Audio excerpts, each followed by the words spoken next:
આવે છે તમારા મનમાં સવાલ થતો હશે, આ શું છે? તો આ નથી કોઈ ફ્લેટની જાહેરાત કે આ નથી કોઈ ધંધાની જાહેરાત. આ આવે છે અને પીછું કહું છું એ આવે છે. અરે ભાઈ, આ તમારા સ્વાસ્થ્યની જાહેરાત છે. સાચી વાત છે. પૈસા આપીને મોઘીદાટ વાનગીઓ ફેફડાની બાજુમાંથી પેટમાં ઉતારો છો, એમાં ક્યાંક ગુલાબ તેલમાં પક્ષીનું પીછું તો ગજાનન પૌવામાં 4 પગવાળો વંદો ઉપમામાં ફરતો જોવા મળ્યો. તો અમદાવાદમાં મોગા રોડ પર આવેલી ગ્વાલિયા સ્વીટમાં ગટરમાંથી નીકળતા વંદા તે ગ્વાલિયા સ્વીટ પર ફરતા જોવા મળ્યા છે. હવે સવાલો એ થાય છે કે ઘરની અંદર દૂધના પાલામાં માખી પડે તો ઘરના સભ્યો સાથે ઝઘડો કરી લઈએ છીએ, પણ ભુજમાં ગુલાબ તેલમાં પક્ષીનું પીછું નીકળ્યું તો જવાબદાર ગુલાબ તેલ જ છે.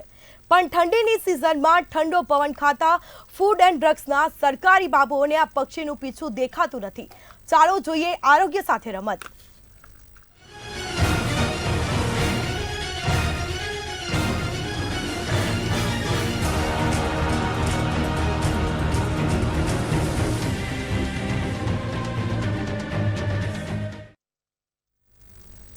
ભુજમાં એક ગ્રાહકે ખરીદેલ ગુલાબ તેલના ડબ્બામાં પક્ષીનું પીછું નીકળ્યું હતું અને આ પ્રથમ વખત નથી. ખાદ્ય પદાર્થમાં જીવાતો નીકળી હોય છે.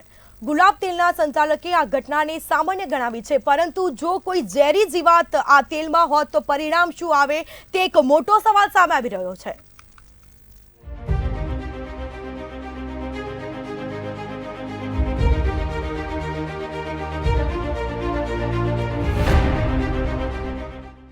गुलाब नाम बड़े और दर्शन छोटे.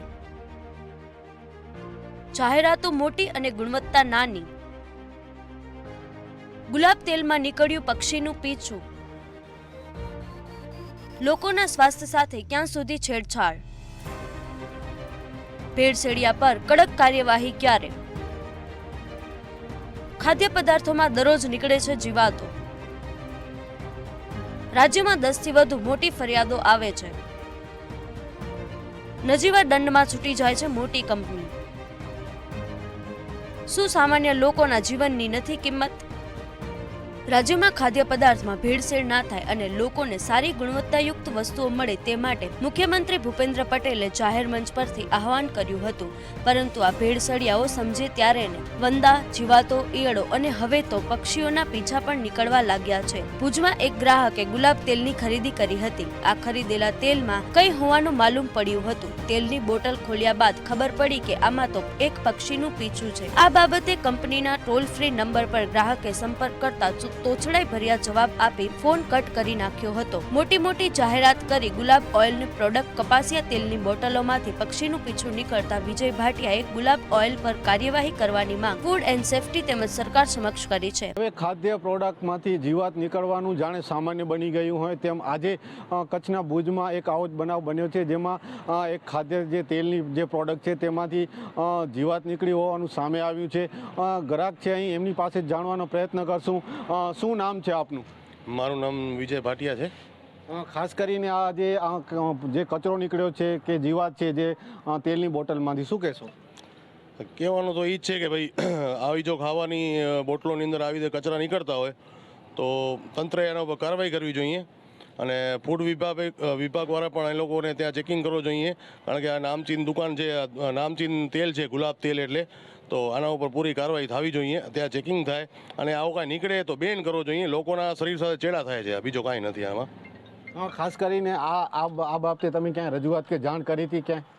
હા, ત્યાં ટોલ ફ્રી નંબર પર ત્યાં ફોન કર્યો હતો, પણ ત્યાં કોઈ રિસ્પોન્સ આપ્યો નહીં. એ લોકોએ કીધું કે અમે ફોન કરશું. ઘણા દિવસ ત્યાં કોઈ ફોન કર્યો નથી. એ લોકોને કાંઈ એવું કાંઈ હોય નહીં.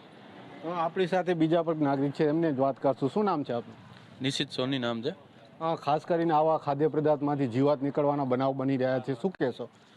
આનામાં તો જોવા જઈએ તો તંત્રએ ધ્યાન આપવું જોઈએ કે સરકારના આ ખાદ્ય પદાર્થ આ જે વસ્તુ આ જે તેલ છે, હવે તેલવાળી વસ્તુ તો બધી જગ્યાએ તેલ ઉપયોગ થાય છે.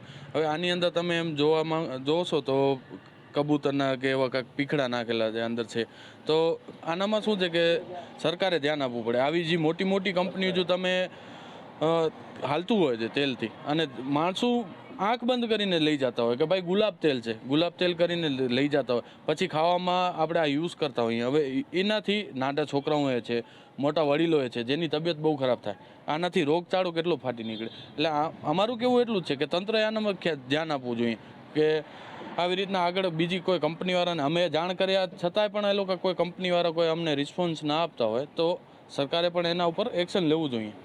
ખાસ કરીને ગ્રાહકો છે તે આવી જે ખાદ્ય તેલની પ્રોડક્ટ બનાવતી જે કંપનીઓ છે તેના ઉપર કાર્યવાહી કરી પગલાં લેવા જોઈએ તેવું હાલ ગ્રાહકો કહી રહ્યા છે.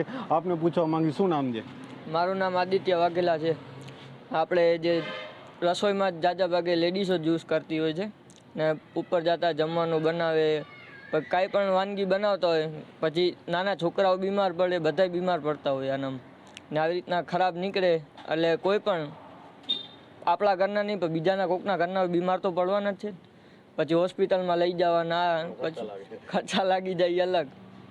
જે રીતના ગ્રાહકો છે તે જે ગુલાબ કંપની છે તેને જે પ્રોડક્ટમાંથી જીવાત નીકળી છે તેના ઉપર કાર્યવાહી કરવામાં આવે તેવી હાલ માંગ કરાઈ છે. શુદ્ધ ઓઇલના નામે ચોરી ખાતી ગુલાબ ઓઇલને પ્રતિબંધ કરી શિક્ષાત્મક પગલાં લેવા સ્થાનિક લોકોમાં માંગ ઉઠી છે. ખાદ્ય પદાર્થોના ઉત્પાદન કરતી કંપનીઓ ફૂડ ડિપાર્ટમેન્ટના નીતિ નિયમોનું પાલન કરતી ન હોય તે લોકો સ્વાસ્થ્ય માટે અતિ ગંભીર બાબત છે. ગુજરાતમાં ઠેક ઠેકાણે હલકી ગુણવત્તાવાળા ખાદ્ય પદાર્થોનું ઉત્પાદન કરતી કંપની સામે ફૂડ સેફ્ટી વિભાગ દ્વારા રાજ્યવ્યાપી દરોડા પાડવામાં આવે તો આવી ઘણી ગેરરીતિ સામે આવી શકે છે. ભુજના ગ્રાહકે ખરીદેલ બોટલમાં જે અખાદ્ય પદાર્થ નીકળ્યો તે સંદર્ભમાં પ્રત્યુત્તરમાં ગુલાબ ઓઇલના જવાબદાર અલ્પેશ કોટેચાએ આ બાબતને સામાન્ય ગણાવી આ કપાસિયા તેલની બોટલ બદલી આપવા કહી ગુલાબ ઓઇલ કંપની લૂલો બચાવ કર્યો હતો. બ્યુરો રિપોર્ટ, મંતવ્ય ન્યૂઝ.